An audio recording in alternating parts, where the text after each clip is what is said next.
sejahtera bagi kita semua. Perkenalkan, nama saya Heronia Widya Mofu, Stambuk A22120161, Program Studi Pendidikan Biologi, Kelas A, Kelompok 8. Di sini saya akan membawakan materi tentang bandul sederhana. Untuk itu, kita perlu mengetahui apa itu bandul. Nah, kita simak saja sebagai berikut. Bandul adalah benda yang terikat pada sebuah tali, dapat berayun secara bebas dan periodik, yang menjadi dasar kerja dari sebuah jam dinding. Ditemukan pada tahun 1602 oleh Galileo Galilei pada periode atau lama gerakolisasi satu ayunan, dipengaruhi oleh panjang tali dan percepatan gravitasi. Kemudian kita akan membahas gerak harmonik sederhana. Gerak harmonik sederhana adalah gerak periodik dengan lintasan yang ditempuh selalu sama atau tetap. Gerak harmonik sederhana mempunyai persamaan gerak dalam bentuk sinusoidal dan digunakan untuk menganalisis suatu gerak periodik tertentu. Gerak periodik adalah gerak berulang atau berosilasi melalui titik setimbang dalam interval waktu tetap. Gerak harmonik sederhana dapat dibedakan menjadi dua bagian, yaitu 1. Gerak harmonik sederhana linier, misalnya penghisap dalam silinder gas, gerakolisasi air raksa dan air dalam pipa, gerak horizontal dan vertikal dari pegas, dan sebagainya. Kemudian 2. Gerak harmonik sederhana angular, misalnya gerak bandul atau bandul fisis, osilasi ayunan torsi, dan sebagainya.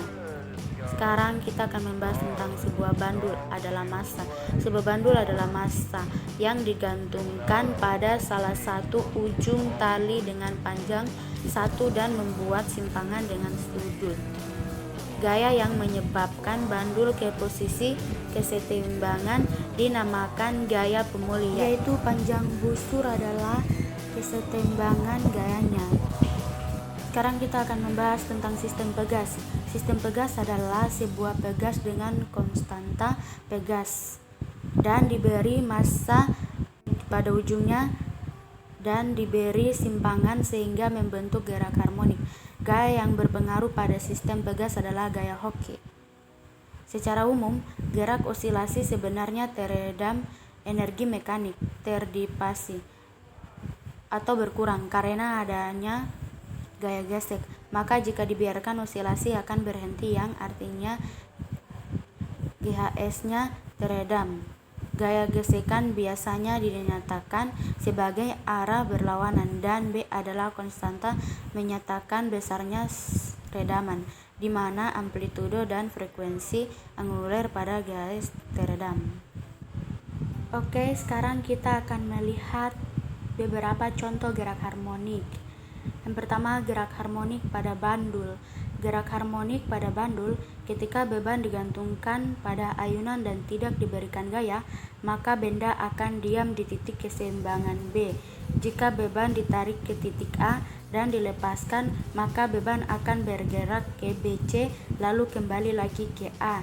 Gerakan beban akan terjadi berulang secara periodik. Dengan kata lain, beban pada ayunan di atas melakukan gerak harmonik sederhana. Kemudian ada lagi yaitu gerak harmonik pada pegas. Gerak harmonik pada pegas. Semua pegas memiliki panjang alami sebagaimana tampak pada gambar.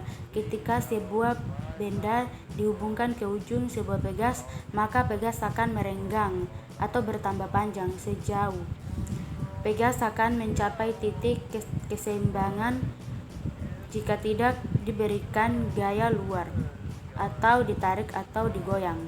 Nah, demikian kita sudah mendengarkan tentang bandul sederhana. Sekian dari saya ucapkan terima kasih. Assalamualaikum warahmatullahi wabarakatuh. Salam sejahtera bagi kita semua.